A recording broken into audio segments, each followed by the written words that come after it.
Bom, eu queria agradecer a presença de todo mundo, especialmente dos familiares, dos amigos. É bom, tem pessoas que eu não vejo há 20 anos, né, que estão aqui, então é muito legal. Queria agradecer ao Leandro, Pedro e ao Cristiano, que fez esse contato. Eu acho que é um projeto muito bacana.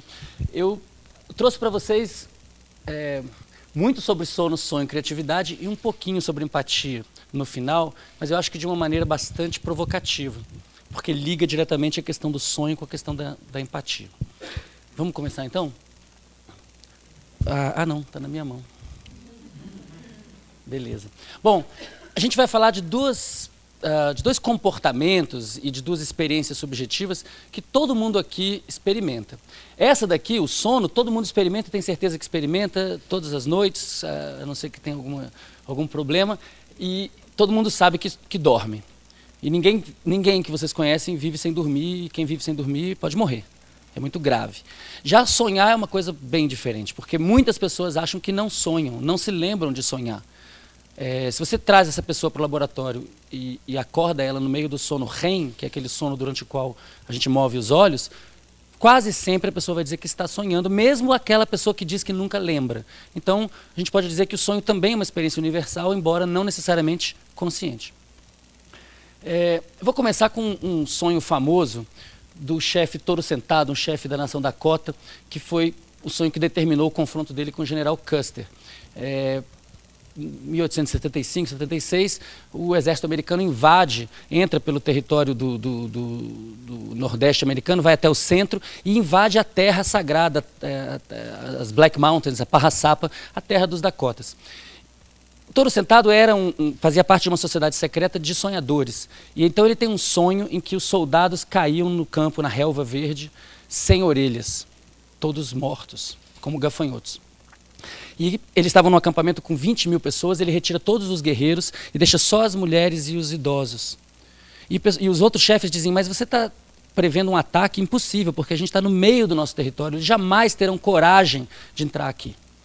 E ele fala, não, nós vamos seguir o que o sonho falou. Eles se retiram, o Custer de fato tem essa coragem, invade um território desconhecido e é cercado e destruído. Morre o Custer e todos seus parentes naquele ataque. Foi a maior derrota dos Estados Unidos de todos os tempos, em termos de porcentagem de soldados mortos numa única batalha. Qual que é a lógica disso? Por que Touro Sentado tem um sonho que avisa ele do que está acontecendo? Qual é a explicação que você pode dar para esse fenômeno que não seja fora do mundo físico?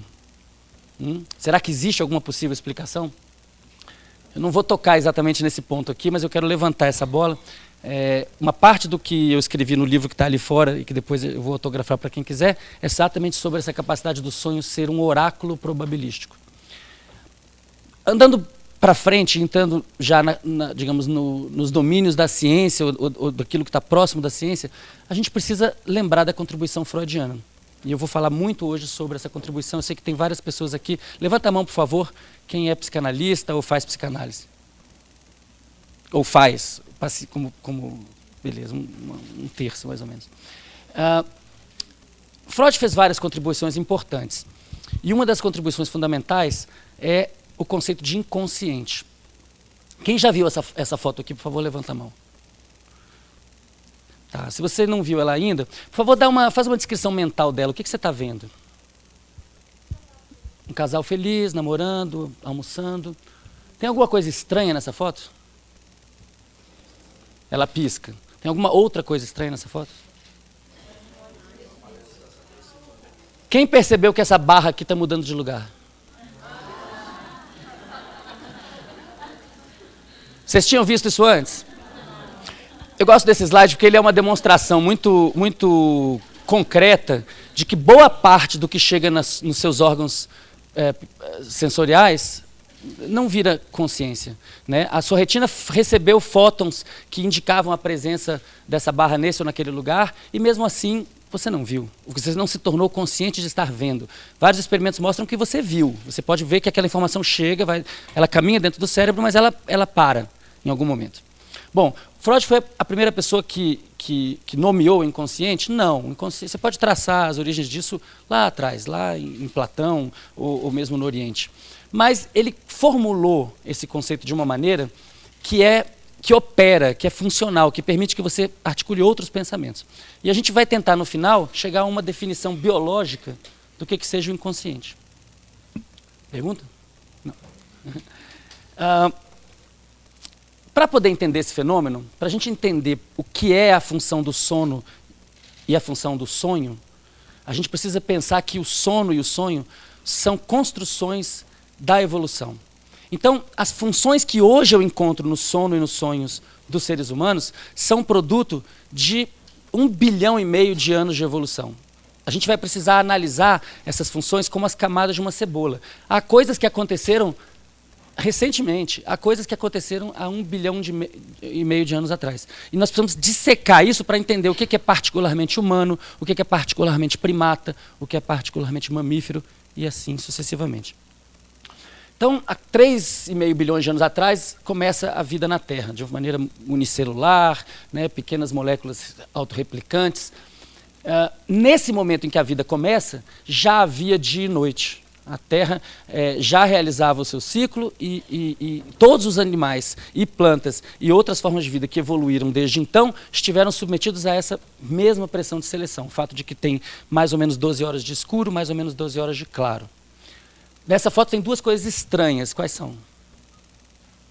Para 3,5 bilhões de anos atrás. Luzes, que não havia cidades, né? E o que mais? A posição dos continentes. Na verdade, era uma massa continental única, né? Então, os continentes mudaram de lugar. Mas o dia e a noite já estavam lá. Passa-se um tempão, né? 580 milhões de anos atrás, a gente tem o começo da evolução dos selenterados, que são, né, as anêmonas. Esse, na verdade, é um nome antigo. Hoje em dia é Cnidaria e Cnetófora. Mas, enfim.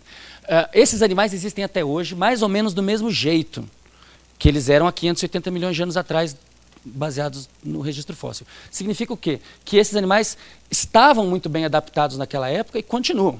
Atravessaram 580 milhões de anos extremamente bem adaptados.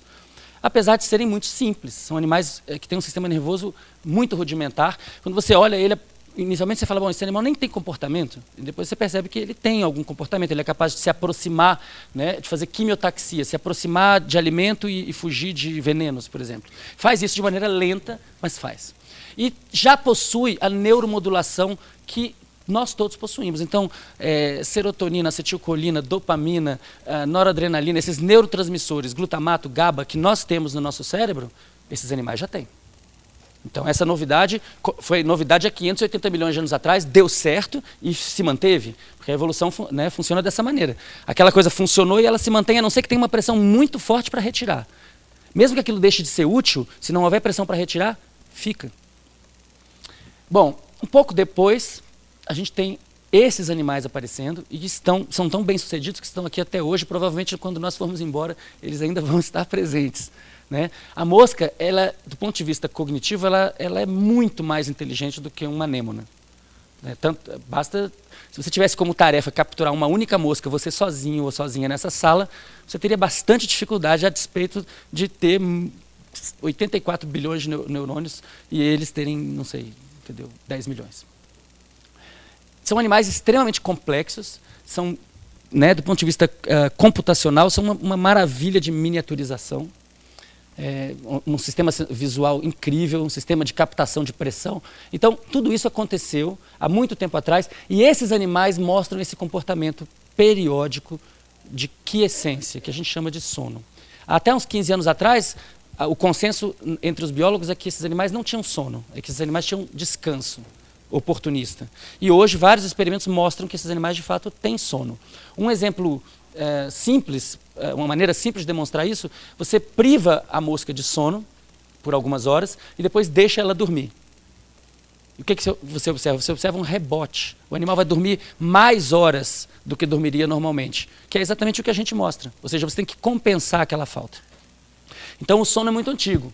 Qualquer que seja a função do sono, alguma coisa que foi importante para esses animais há 480 milhões de anos. Mais ou menos na mesma época, os vertebrados estavam evoluindo, os peixes estavam evoluindo. E esses animais são muito diferentes das moscas, porque eles têm centros de neuromodulação. Um animal pequenininho ser capaz de reagir rapidamente a um estímulo é incrível. Mas imagina um animal de 3 metros capaz de reagir rapidamente a um estímulo.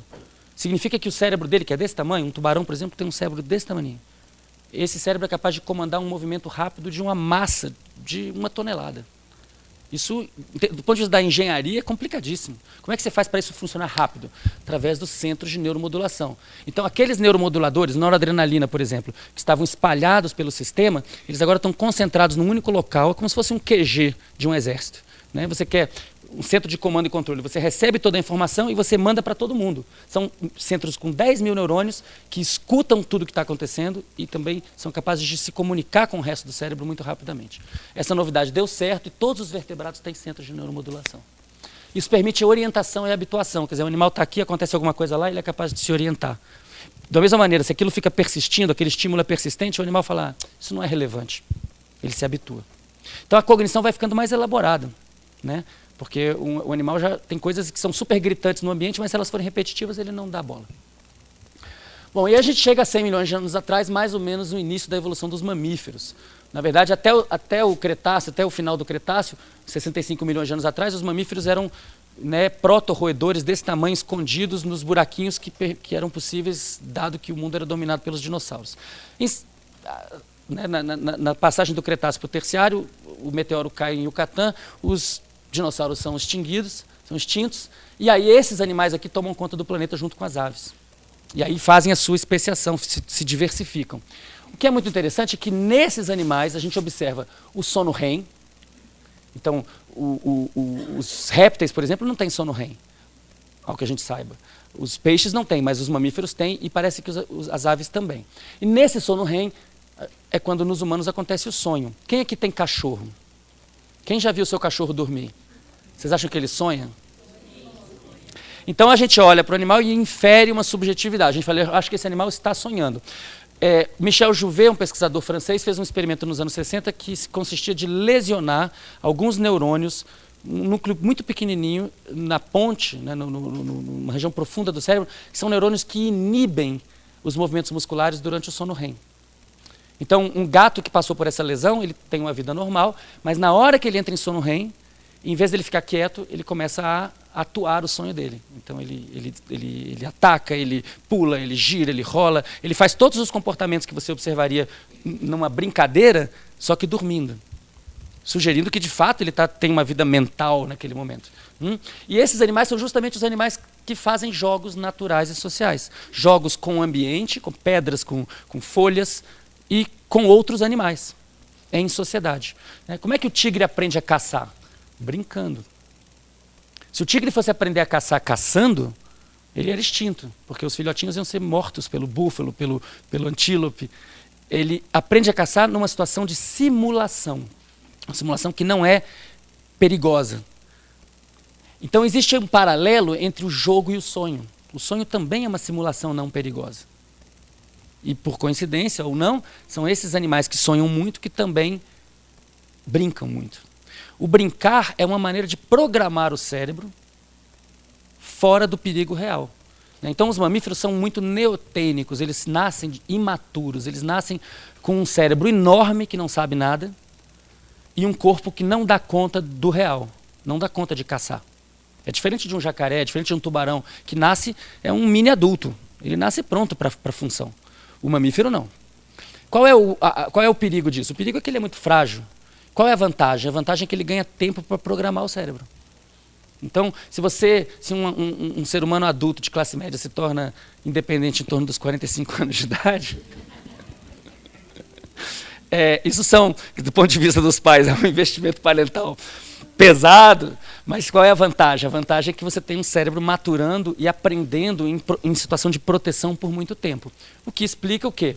essa catraca cultural que caracteriza os mamíferos, em particular os primatas. O que é a catraca cultural? Isso é um conceito do Tomazelo, que é o seguinte: uma vez que você adquire um determinado grau de cultura e de linguagem, aquilo se torna cumulativo e irreversível. A catraca é uma coisa que só se move numa direção. Isso explicaria a explosão cultural dos últimos milhões de anos na nossa linhagem. Então, qual que é a ideia? A ideia é que o que realmente nos torna muito diferentes dos outros animais, ou uma das coisas que nos torna muito diferentes, é a nossa capacidade de, o tempo todo, imaginar o futuro com base no passado. Quando vocês acordaram de manhã, vocês estavam fazendo planos o tempo todo. Eu preciso acordar, tomar café, e tomar banho e sair de casa para poder chegar a tempo. Eu preciso pegar o metrô, o ônibus, ou o meu carro, ou vou a pé. São planos de futuro imediato, mas esses planos acontecem em paralelo com planos de como é que eu vou almoçar, como é que eu vou jantar, como é que vai ser o final do ano, como é que vão ser as férias, depois como é que vai ser a minha aposentadoria. Então você trabalha em planos de simulação do futuro desde os próximos 5 minutos até os próximos 50 anos. Isso não é trivial. Isso não é trivial principalmente porque no cérebro tudo está conectado com tudo. Se você está imaginando uma ação, peço que vocês imaginem, por exemplo, levantar a perna direita. Imaginaram?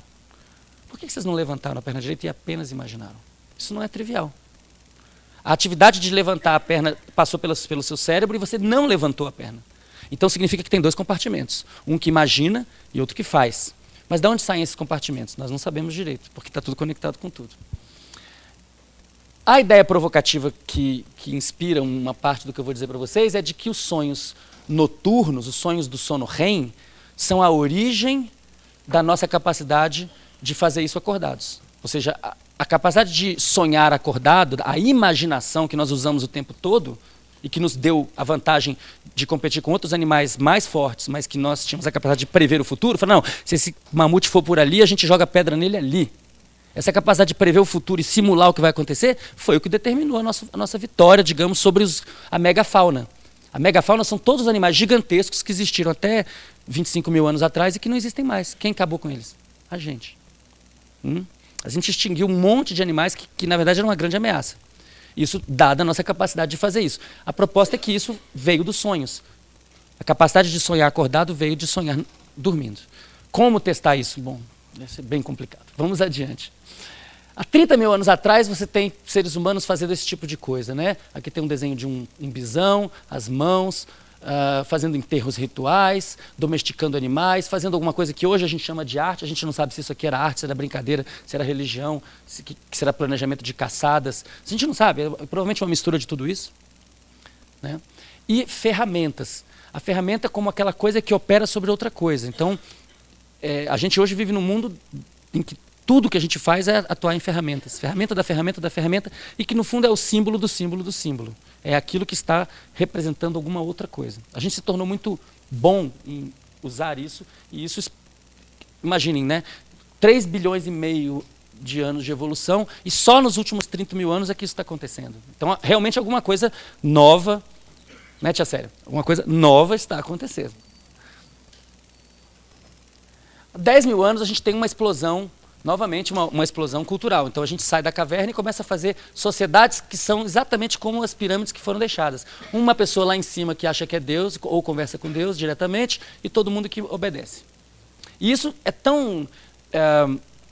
foi tão prevalente que aconteceu independentemente em lugares diferentes, em tempos diferentes, sem comunicação ao que a gente saiba. A gente tem estruturas muito semelhantes, né, entre os olmecas, entre os maias, entre os povos pré-incaicos, os próprios incas. A linguagem escrita aparece nesse momento, as cidades-estados, a pecuária e a agricultura, tudo junto, criando uma situação de especialização do trabalho, né? Então você tem abundância suficiente para dizer, olha, você não precisa trabalhar não, você só precisa escrever, você só precisa fazer conta, você só precisa olhar as estrelas. E aí o conhecimento começa a se acumular rapidamente. Pouco tempo depois, não é isso? A gente tem a contribuição de Freud. A gente não tem muito tempo, tem que andar rápido. Eu vou, no restante da palestra, falar de 4 afirmações freudianas que foram interpretadas pela ciência como charlatanismo, como poesia, na melhor das hipóteses. Tá? E eu vou tentar dar a essas afirmações uma tradução contemporânea biológica. Os sonhos contêm restos diurnos, com isso ele queria dizer que os sonhos reverberam eventos da vigília. Os desejos são o motor dos sonhos. Os sonhos são conglomerados de formações psíquicas.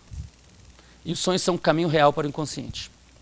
O que será que ele queria dizer com cada uma dessas frases? Será que essas frases têm conteúdo empírico? São frases que pertencem ao mundo da ciência ou não? Bom, quando ele disse que sonhos contêm restos diurnos, ele não disse que os sonhos são importantes para aprender. Mas nós aprendemos na vigília. Se os sonhos repercutem a vigília e nós aprendemos na vigília, então, provavelmente, é um corolário que a gente aprende durante os sonhos.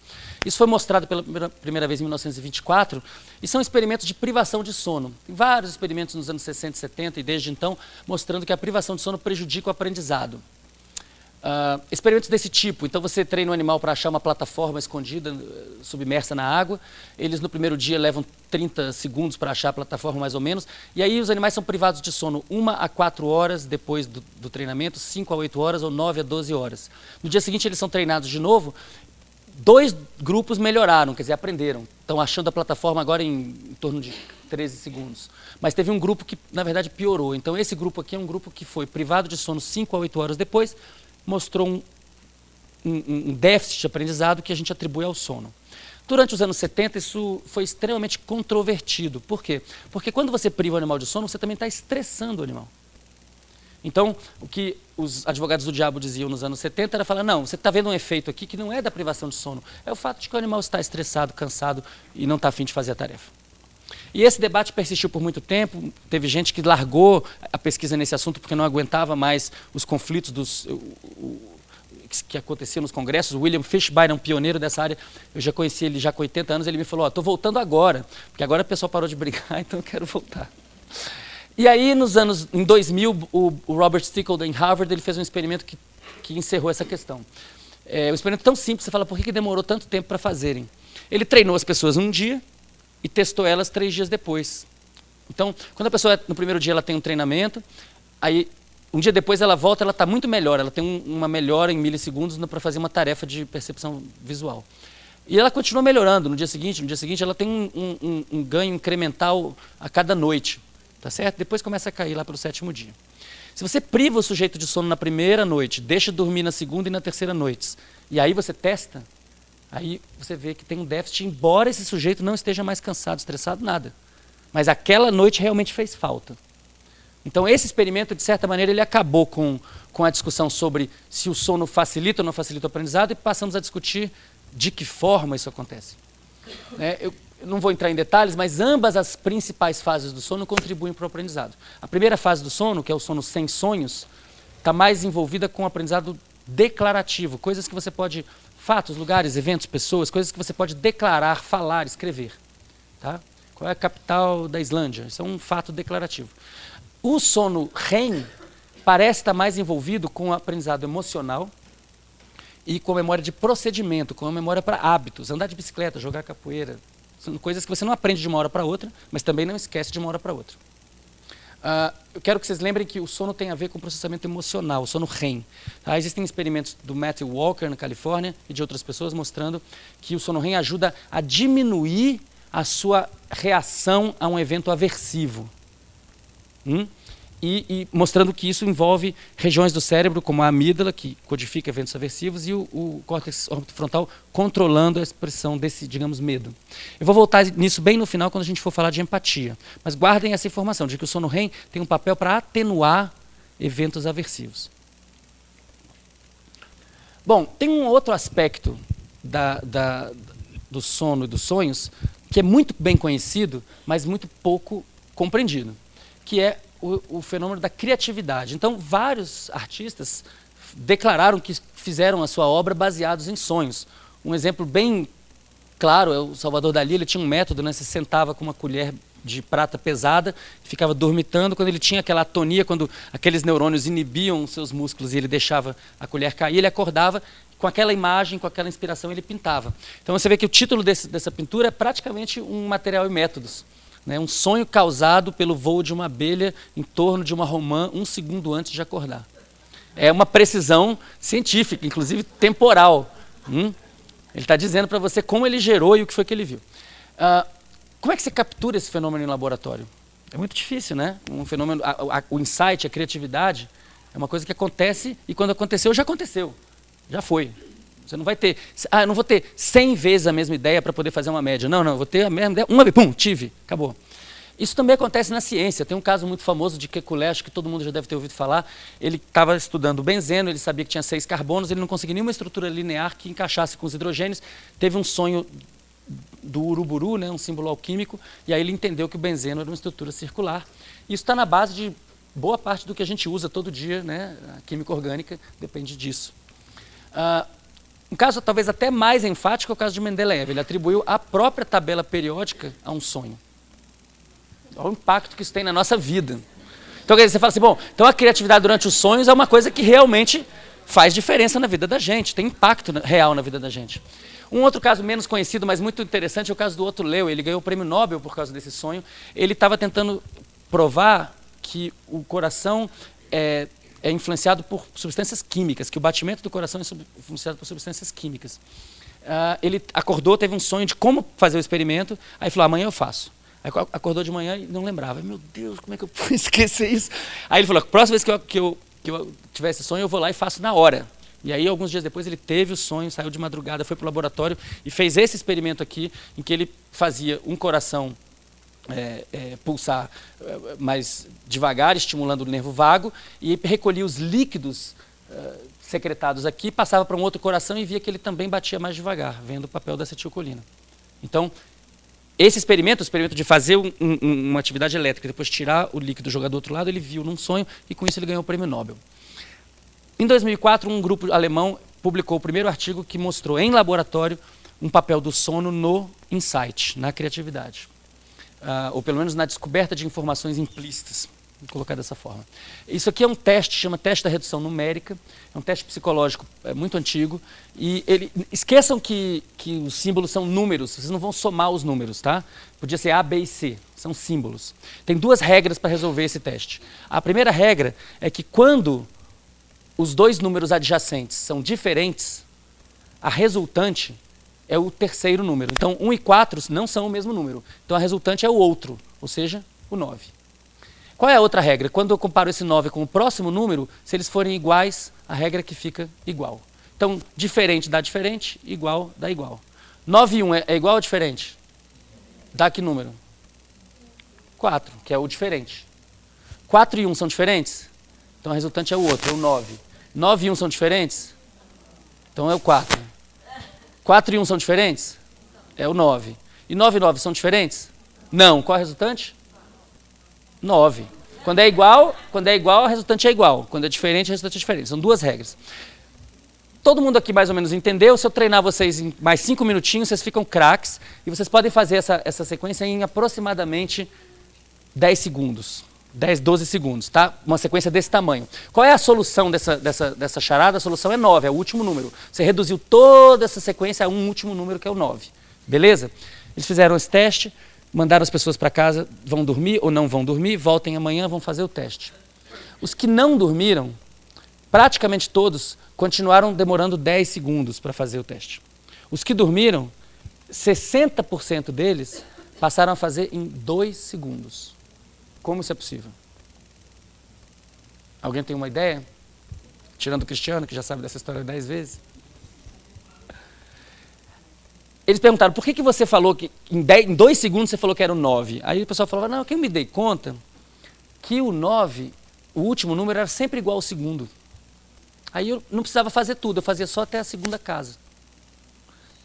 E isso era assim por desenho experimental, porque foi criada uma estrutura especular, então 9, 1, 1, 1, 1, 9. Isso faz com que esses números sejam os mesmos. Mas essa informação não foi oferecida para os participantes. Então, dormir facilitou que eles tivessem a compreensão de que havia uma estrutura aqui. Alguns deles entenderam que havia essa estrutura especular. A maioria entendeu apenas que esses 2 números eram ligados. De qualquer maneira, nos 2 casos, eles foram além da compreensão dos que não dormiram, que era de que você precisava fazer todo o cálculo. Tá? Bom, quais são os mecanismos disso? De que maneira o cérebro opera o fortalecimento, a consolidação das memórias, mas também a sua reestruturação, que é a base da criatividade. Né? Se você teve uma ideia nova, ou essa ideia veio por ondas eletromagnéticas de algum outro lugar, ou ela veio do seu próprio cérebro. Se ela veio do seu próprio cérebro, ela significa que ela veio de ideias velhas. Suas ideias novas são a mistura das suas ideias velhas. Bom, tem várias maneiras de estudar isso. Quanto tempo eu ainda tenho? 20 minutos, legal. Tem várias maneiras de estudar isso. Se você quer realmente saber o que está acontecendo na vida de um neurônio, você precisa enfiar um eletrodo dentro dele, ou encostar um eletrodo nele. Isso é uma coisa difícil de fazer, você tem que fazer no microscópio. Se passar um caminhão na rua, o microscópio, a mesa mexe e você vê o seu neurônio explodir. Né? Você passa 12 horas trabalhando e você consegue registrar alguns neurônios. 5, 6, 10, 12, depende da sua habilidade, do seu equipamento. A técnica intracelular, ela te dá muita informação sobre um neurônio, mas ela te dá informação sobre muito poucos neurônios e o animal tem que ficar debaixo do microscópio paralisado. Então, o comportamento natural, esquece. Tem uma outra maneira. Você coloca eletrodos fora dos neurônios, você coloca eletrodos no tecido, mas não dentro do neurônio. Você não está olhando com o microscópio na hora do registro, você simplesmente coloca o eletrodo lá e fecha o animal, deixa o animal fechado com acrílico, e aí olha. Eu estou falando de ratos, tá? Caso vocês estejam muito preocupados, ai, meu cachorrinho, meu gatinho, não. Os ratos que ninguém dá bola, mas os ratos são muito interessantes, são quase seres humanos. Você coloca os eletrodos fora do neurônio. Quando o neurônio funcionar, quando ele disparar, quando ele produzir um potencial de ação, eu vou perceber uma mudança de potencial, porque a ponta do eletrodo está perto do neurônio. Mas eu não vou ter tanta informação. Por exemplo, se eu botar esse microfone aqui e pedir para vocês todos falarem.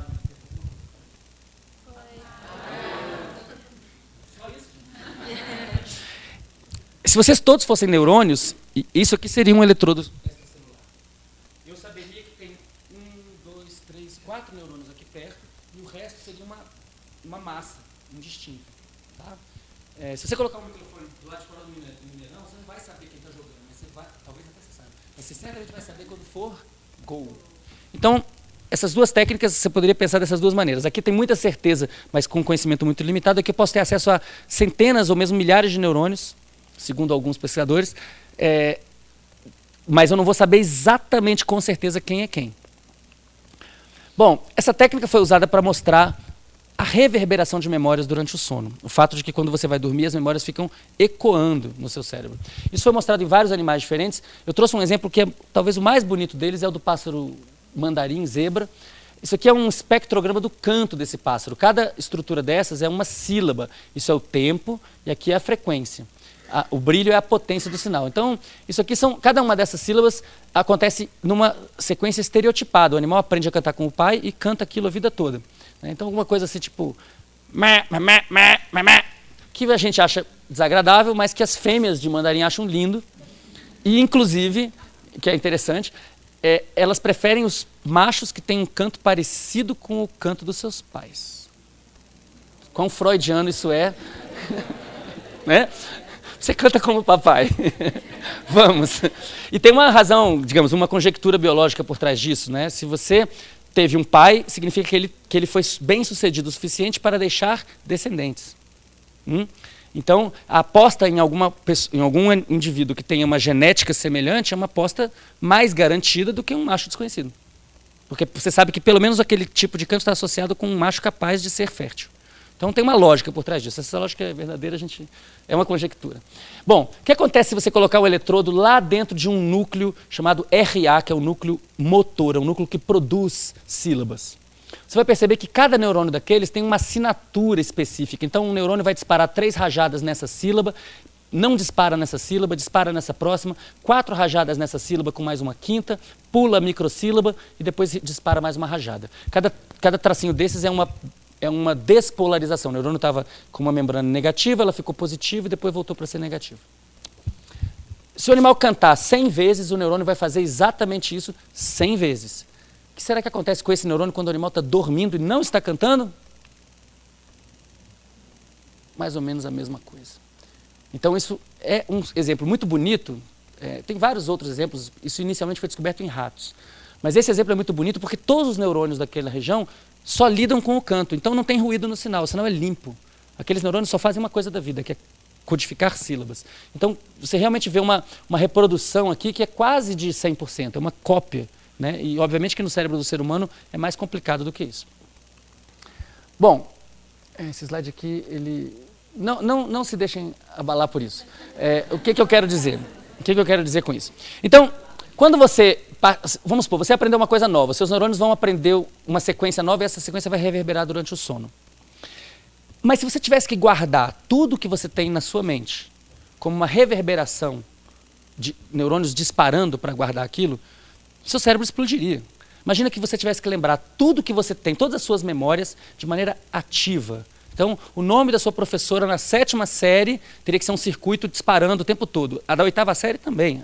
Os seus colegas, seus amigos, a sua família, tudo que te aconteceu seriam circuitos, todos eles vivos. Seria um gasto de energia gigantesco. Seria como manter, né, tudo que você tem, que você possui no seu corpo. Né, uma metáfora. Então, o que de fato acontece? As memórias não são guardadas de maneira ativa, elas são guardadas de maneira latente. Como? Através disso, de uma modificação molecular que leva a uma modificação estrutural. Então, quando aquele potencial de ação acontece, os neurotransmissores encontram receptores, íons entram dentro da célula, especialmente cálcio, ativam-se várias proteínas, como se fosse um dominó. Então, 2 segundos depois de você ter o estímulo, isso aqui está acontecendo. 5 minutos depois, essa informação chegou no núcleo da célula, onde está o DNA, onde estão seus genes. E aí lá, essa informação vai falar, olha, esses genes têm que ser mais expressos, esses genes têm que ser menos expressos. Essa regulação é que vai dizer, o neurônio vai criar novos dendritos, ele vai mudar a sua forma, ele vai mudar a maneira como ele se comunica com os seus vizinhos pela mudança morfológica. Então, se eu peço para vocês lembrarem agora do nome do primeiro animal de estimação que vocês tiveram. Lembraram? Vocês estavam lembrando disso há 1 minuto atrás? Certo. Por que essa informação está lá disponível? Porque existe um circuito que guarda o nome desse animal, não o tempo todo de maneira ativa, mas de maneira latente na forma, nas conexões. No momento que eu entrei com uma informação e ativei uma parte dessa rede, essa informação se propagou pela rede e você foi capaz de recuperar essa informação. E com isso você é capaz de ter um número praticamente infinito de memórias sem, digamos, gastar a sua capacidade de perceber o real. Você não está acometida ou acometido agora por essas memórias, você está ouvindo o que eu estou falando, e essas coisas estão todas guardadas. Quando a pessoa tem um trauma, é exatamente isso que atrapalha. Essa memória pode ficar tão forte que ela não consegue se ligar com o real, ela se liga com aquilo que já passou. É o caso do veterano de guerra, passa 30 anos sofrendo por coisas que já não estão mais acontecendo.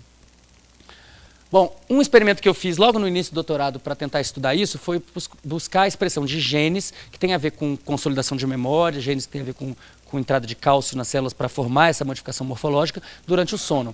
E eu estudei animais que nunca saíram da própria jaula e animais que passaram por uma Disneylândia para ratos. O que a gente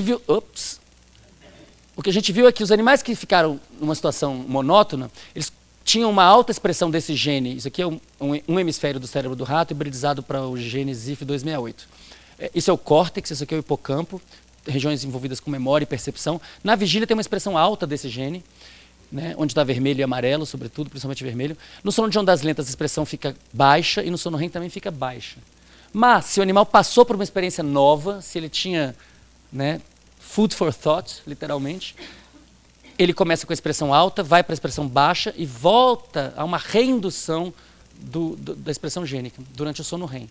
Se o Freud estivesse vivo, talvez ele olhasse e falasse, isso é um resto diurno molecular. Então, uma evidência, foi a primeira evidência de que durante o sono REM, de fato, essa maquinaria, esse mecanismo molecular para consolidar memórias no longo prazo está ativado. Qual que é a ideia, qual que é a metáfora que esses achados permitem fazer? Porque esses genes eles estão, na verdade, cavando estruturas mnemônicas, eles estão modificando a estrutura sináptica para criar a representação. Então, quando o bebê nasce, você nasce praticamente sem memórias, né? Você nasce sabendo chorar, mamar, excretar, dormir, aprender. Você não sabe nem ver, você tem que aprender a ver. Então você nasce com poucas memórias filogenéticas, memórias que evoluíram, você herdou, né? Herdamos de todos os nossos ancestrais. Mas a gente não nasce com conteúdo, você não nasce sabendo a capital da Islândia. Então, ao longo da vida, você vai cavando, a experiência vai sulcando esse panorama sináptico, que é muito plástico no bebê, ele é muito fácil, a criança aprende muito fácil. Isso seria o panorama do cérebro de uma pessoa que viveu 100 anos. Cada filete de água que pode correr aqui seria uma memória diferente. Quantos rios diferentes são possíveis aqui no Grand Canyon? É um número praticamente infinito, né? Na prática, é como se fosse infinito. Conversa com uma pessoa de 100 anos lúcida e começa a perguntar sobre a infância dela. Você vai ver que não tem fim. Aquilo que aconteceu semana passada não é muito claro, mas aquilo que aconteceu há 40 anos atrás, 50 anos atrás, é fortíssimo. Né? Aquele cara que foi para a guerra é aquele cara que tem um vale aqui, que toda vez que chove, essa água é coletada lá. Então, quando você vai dormir, seria equivalente a você ter uma tempestade em cima do Grand Canyon. Essa atividade elétrica produzida durante o sono, inicialmente ela é aleatória.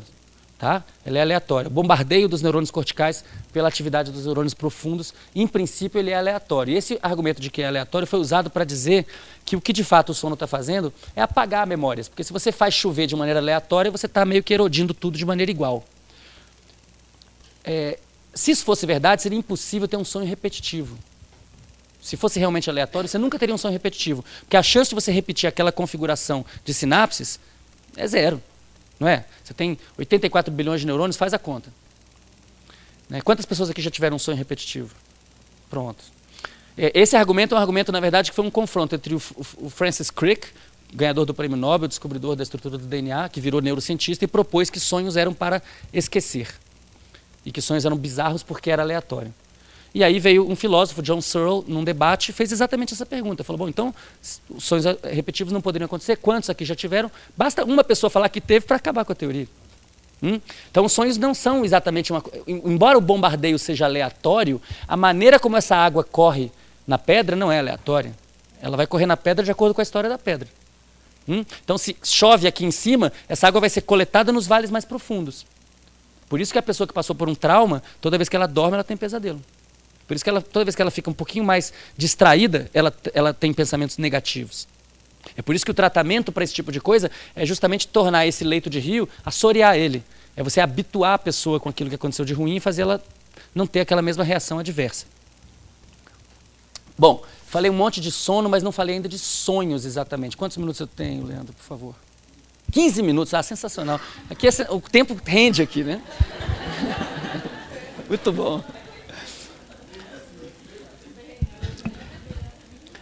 Então, no início do século XX, Freud vai falar que os sonhos são um caminho real para o inconsciente, que eles são uma maneira de a gente ter acesso à mente das pessoas. Nos anos 50, os antipsicóticos são descobertos e começam a tratar as pessoas que têm psicose com remédio em vez de conversa. Havia a ideia, e ela não é só do Freud, é do Bloiler, é do Kraepelin, todos os fundadores da psiquiatria achavam que a psicose é o sonho acordado, que existe uma relação íntima entre psicose e sonho. E nos anos 50 eles falaram que nada, que negócio de sonho. Dá um haloperidol para o cara e pronto, ele para de incomodar. Pelo menos, eu não sei se ele fica bem, mas ele para de incomodar os outros. Então isso causou um afastamento muito grande da psicanálise e da ciência. E por outro lado, não sei quantos lacanianos tem aqui, mas o Lacan ele também fez um belo serviço para afastar, porque ele disse, a ciência é uma coisa, é um construto social, isso aí não tem nada a ver, a gente não é cientista, a gente não está no campo da ciência, a gente é um campo próprio. Então existe uma segregação entre o que é considerado científico e o que é considerado psicanalítico, de alguma forma. Se a gente vai ao Freud, a gente vê que ele mesmo nunca desejou se segregar da ciência. Ele sempre se considerou um cientista que não tinha ainda meios para poder realizar a sua pesquisa, digamos, nas suas máximas consequências. Quem não concordar com isso, leia o projeto para uma psicologia científica, em que ele na página 10, ele já está falando de coisas que a gente estuda até hoje. Ele descreve um neurônio, ele fala de LTP, só que ele não tinha, de fato, meios. Então, a discussão aqui é, os sonhos são mesmo alguma coisa que vale a pena estudar diferente do sono? Ou os sonhos são só um subproduto do sono REM e, na verdade, uma coisa que não dá para estudar? Uma coisa que você não consegue pegar para estudar, que você tem que deixar para a literatura estudar. Isso começou a ter uma resposta mais clara a partir do trabalho do Mark Solms, que é um psicanalista e é um neurologista. Ele fez uma pergunta muito simples. Ele disse, olha, se os sonhos se reduzem ao sono REM, não há de haver nenhuma lesão cerebral, não vou encontrar nenhum paciente neurológico que tem sono REM, mas não sonha. Se ele perder o sonho, ele tem que perder o sono REM. Se essas coisas são de fato a mesma coisa. E aí ele saiu procurando e encontrou um subgrupo de pacientes, um grupo pequeno de pacientes, que tem exatamente essa fenomenologia. Eles têm sono REM, você coloca eletrodos, acompanha o sono dele ao longo da noite, normal. Só que a pessoa não sonha. E essas pessoas têm uma lesão muito específica, uma lesão de um núcleo chamado VTA, que é a área tegmentar ventral, ou dos axônios que saem dessa região para praticamente todo o córtex, as fímbrias mesocorticolímbicas, que projetam o neurotransmissor chamado dopamina. Que circuito é esse? Esse é o circuito que a gente chama de circuito da recompensa e da punição. Você pega um rato e lesiona essa região VTA, o animal não evita mais a punição e também não procura mais a recompensa. Ele se torna anedônico. Não está mais nem aí. Ele não deseja mais.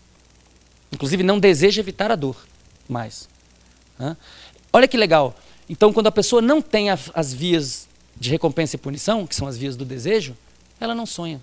Tem sono REM, as memórias estão lá reverberando, mas ela não está sonhando conscientemente. Não tem o filminho passando na cabeça dela. Então esse filminho não é simplesmente a reativação de memórias. Ele é também a reativação de memórias com um desejo, com um propósito. Essa é uma palavra que vocês trabalham aqui. Né? Com uma direção comportamental, adaptativa. Então quando Freud falou que os desejos são o motor dos sonhos, não era poesia, era biologia. Demorou quase 100 anos, mas é bem concreto isso. Então quando você tem o cérebro integral, você pode ter uma experiência como essa, no sono REM. Quando você não tem essa região do cérebro, sua experiência do sono REM vai ser a tela preta. Agora, para que sonhar? Será que sonho, então, tem função? Ele te ajuda a viver melhor? A gente sabe, né, quer dizer, se você olha a história, se você olha o que está escrito desde os tempos mais antigos, se você for lá no Gilgamesh, se você for no Xing, se você for nos Vedas, se você for na Bíblia, se for na Ilíada, na Odisseia, você vai encontrar que os sonhos têm um papel crucial para orientar as pessoas sobre o futuro. Os sonhos eram oráculos. Nos povos ditos primitivos, isso é muito claro. O xamã lida com os sonhos, né? E o tempo todo ele está decidindo o futuro em conjunto, em função dos sonhos dos indivíduos, dizendo, olha, fulano matou cicrano, fulano fez isso errado, agora a tribo se orienta em várias culturas de acordo com o que os sonhos estão revelando. Se você pergunta para as pessoas que estão aqui fora, lá na rua, passando, se elas sonharem com um animal, se elas vão jogar naquele animal no jogo do bicho, elas provavelmente vão dizer que sim. Então só quem não acha que os sonhos são um oráculo são as pessoas, digamos, do mundo iluminista, do mundo universitário, que acham que, né, de alguma maneira, prever o futuro é uma coisa que não faz parte do mundo da ciência.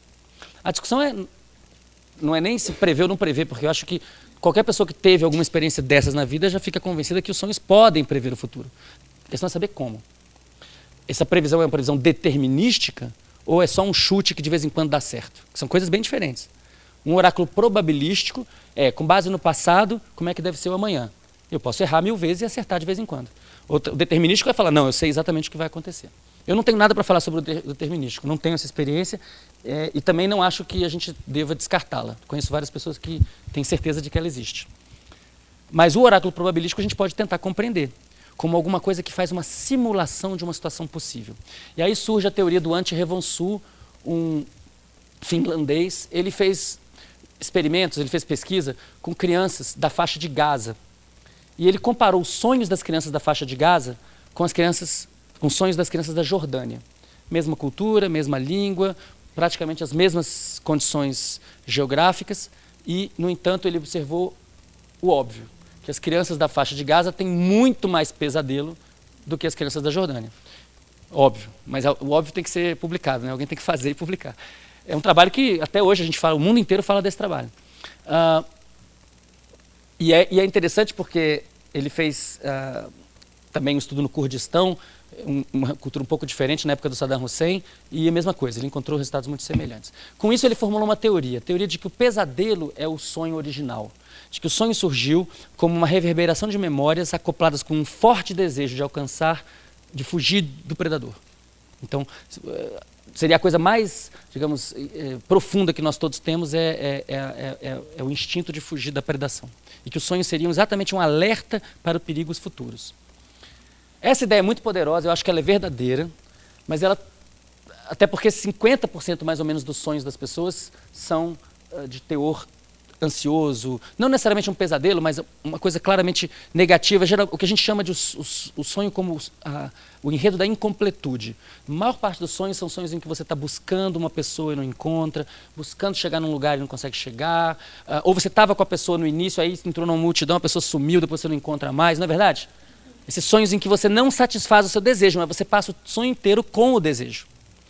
O problema é que essa visão ela não dá conta de todos os sonhos. Os sonhos são muito mais variados do que isso. Tem sonhos em que você realmente satisfaz o seu desejo, tem sonhos que você encontra seus ancestrais, tem sonhos que você voa, tem sonhos em que você está lúcido. Então, dizer que os sonhos são todos pesadelos é claramente um erro, mas dizer que eles talvez tenham sido na sua origem quase todos pesadelos, não dá para testar, mas é uma conjectura, né?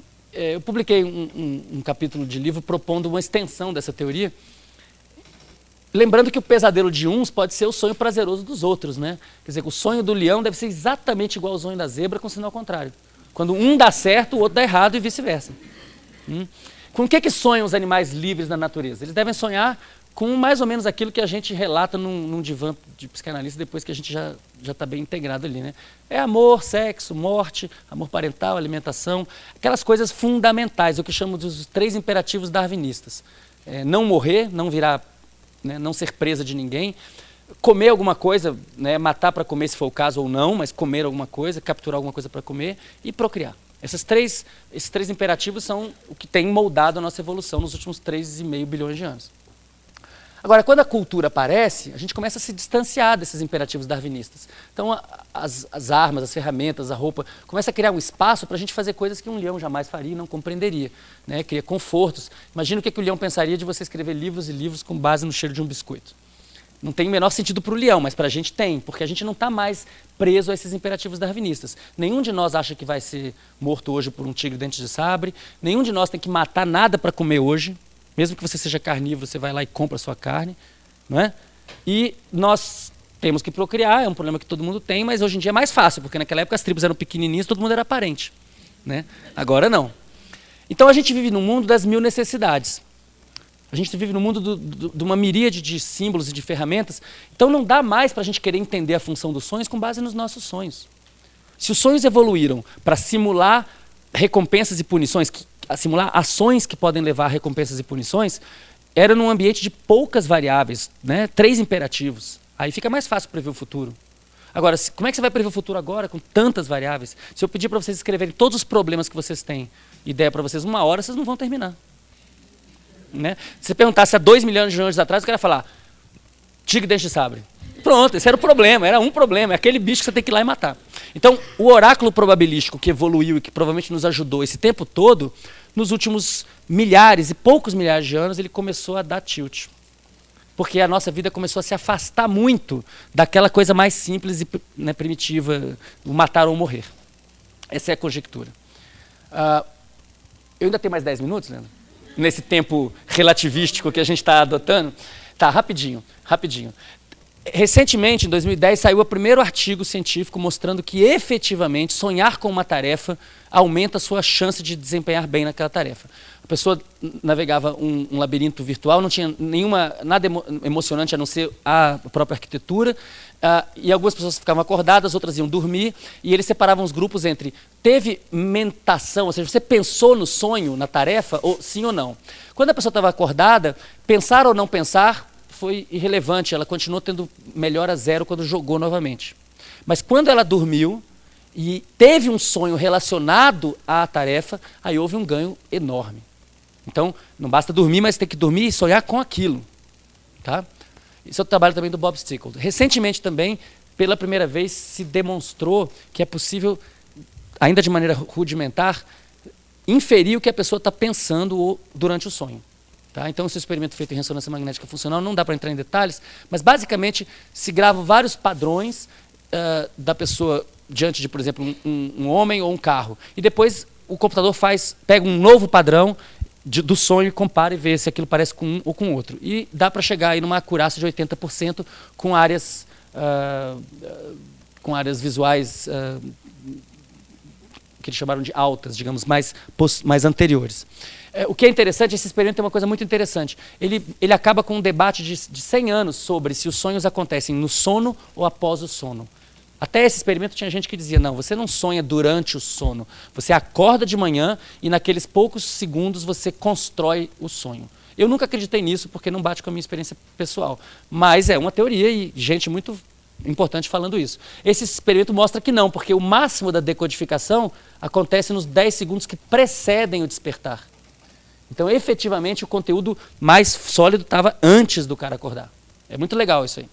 E isso, obviamente, acabou de acontecer, então no futuro a gente espera, já é possível saber com bastante detalhes o que você está pensando quando você está acordado ou acordada vendo imagens. E em breve isso, quer dizer, agora para os sonhos também começa a ser possível. Rapidamente eu queria falar um pouco sobre a loucura para a gente chegar na empatia. Né? Eu vou apresentar para vocês rapidinho mesmo um trabalho que a gente faz com psicose. A psicose é um problema diagnóstico porque ela pode ter causas muito diferentes. Então, se você é um psiquiatra e você está num serviço de emergência e aparece uma pessoa em surto psicótico, ela pode ser uma pessoa que tem esquizofrenia, ela pode ter bipolaridade do tipo 1 e está maníaca, psicotizando, ela pode ter tomado 200 microgramas de LSD puro, e aí, nesse caso não precisa fazer nada, só esperar. Ela pode ter uma epilepsia de lobo temporal, ela pode ter uma epilepsia, então o tratamento é muito diferente de tratar um esquizofrênico e tratar um epiléptico. Né? Só que o psiquiatra ele não tem exames. Ele não tem um raio-x, ele não tem hemograma, ele tem que conversar, aplica umas escalas, chama uns amigos, faz uma junta e decide, e te dá um remédio. Daí a 6 meses fala, na verdade, você não é esquizofrênico, você é bipolar, toma esse outro remédio. Ou então toma mais remédio, ou então toma, né, aumenta a dose, soma os remédios. Existe uma tentativa e erro considerável. Eu fico à vontade para falar isso, botei um poema da Emily Dickinson porque ela tinha episódios psicóticos e esse poema fala disso, mas não dá tempo de ler. Eu vou passar rápido por isso aqui, são artigos que a gente tem publicado com a Natália Mota, que é psiquiatra. Eu fico à vontade de falar isso, porque a Natália é psiquiatra, é minha esposa, e então eu falo essas coisas na frente dela, quando ela não reage muito, eu falo, então tá bom. E o Mauro Copelli, que é físico e que tem um grande amigo, um colega importante nesse trabalho. A gente fez o seguinte, a gente falou, vamos voltar para os sintomas, vamos olhar para os sintomas. O sintoma é o que a pessoa fala. Né? Aquilo que o psiquiatra de fato está ouvindo é qual é a estrutura da fala da pessoa. A gente pegou uma entrevista, falou, como é que foi o seu sonho? Ou como é que foi o seu dia anterior ao sonho? Ele falou, eu estava sonhando de um show. A gente transformou isso aqui numa trajetória de palavras. O termo técnico em matemática é grafo, que é nada mais do que uma trajetória de alguma coisa, nesse caso palavras. E a gente, então só para vocês verem o que a gente obteve. Quando a pessoa você pede um relato da vigília, o esquizofrênico, o bipolar e o controle, eles te dão relatos basicamente cronológicos. Se eu perguntar para o Leandro, como é que foi o seu dia hoje? Ele vai falar, eu acordei de manhã, tomei café, tomei banho, peguei o carro, vim para cá, vou dormir. Você conta o seu dia, mais ou menos na ordem que ele acontece. Você pede para o esquizofrênico ou o bipolar, eles também vão fazer a mesma coisa, embora eles tenham uns loops e tal, você olha e fala que é uma coisa estranha, mas quando você calcula os números todos de todos os sujeitos, não é uma diferença significativa. Já quando você pergunta sobre o sonho, é bem diferente. O esquizofrênico extremamente lacônico, o controle no meio do caminho e o bipolar, ele te mostra quem ele é. Tá? E a gente mostrou nesses trabalhos que você pode fazer diagnóstico diferencial de psicose de maneira mais acurada usando esse tipo de métrica do que as próprias escalas psicométricas que são aplicadas na psiquiatria normalmente. De uma maneira objetiva, rápida, barata. A gente fez um código, inclusive, para fazer essa análise, que é disponível gratuitamente. Eu até aqui em Belo Horizonte, aqui do lado, me questionaram, falaram, mas isso não é totalitário? Porque aí é uma máquina dando diagnóstico. E eu falei, não, eu acho que é totalitário uma pessoa te estigmatizando. Agora, uma máquina que te dá um número para você acompanhar, o raio-x ele não é totalitário. Se a sua perna está quebrada ou não, é outra história. Mas eu prefiro ter o raio-x e eu olhar o raio-x do que ter um cara olhando para você. Eu acho que não está quebrado, não. Mas está doendo. Mas acho que não está quebrado, não. Mas está doendo, não, mas eu não. Que é a situação da psiquiatria. Você tem, eu não estou dizendo com isso que a psiquiatria... Veja, a gente não está inventando uma nova psiquiatria. Na verdade, a gente está dando números e quantificando exatamente aquilo que os bons psiquiatras fazem quando estão escutando o paciente. São esses sintomas. Ele tem muita recorrência. Ele tem fuga de ideias. Bom, vamos medir fuga de ideias. Foi isso que a gente fez. Bom, eu quis tocar nisso, Leandro, antes de entrar na empatia, que é o último slide, para poder fechar com a questão do Freud, porque eu sei que tem muita gente aqui que está nessa mesma, né, nesse mesmo referencial. Quando Freud falou que sonhos contêm restos diurnos, a gente poderia tranquilamente dizer que sonhos reverberam memórias a nível molecular e eletrofisiológico. Quando ele diz que desejos são motor dos sonhos, a gente podia dizer que sonhos reverberam memórias de forma a simular expectativas de recompensa e punição mediadas por dopamina. É uma tradução contemporânea e biológica da mesma frase. Essa frase aqui é difícil. Sonhos são conglomerados de formações psíquicas. O que ele queria dizer com isso? Eu gosto de dizer que sonhos são conglomerados de memórias. Mas por que não dizer então que os sonhos são memórias? É mais simples? Onde que essa palavra conglomerado entra? Ela entra no seguinte: boa parte do seu sistema visual, do seu sistema sensorial como um todo, ele se dedica a analisar os tijolinhos da percepção. Então, se você pegar a atividade dessa região aqui do córtex, você vai ver que o que está representado lá é contraste, orientação, um pouquinho mais adiante, cor, certo? O Lego da percepção está todo codificado aqui na entrada do sistema. Mas você nunca sonhou com isso. Você nunca sonhou, como foi seu sonho? Eu sonhei com vermelho.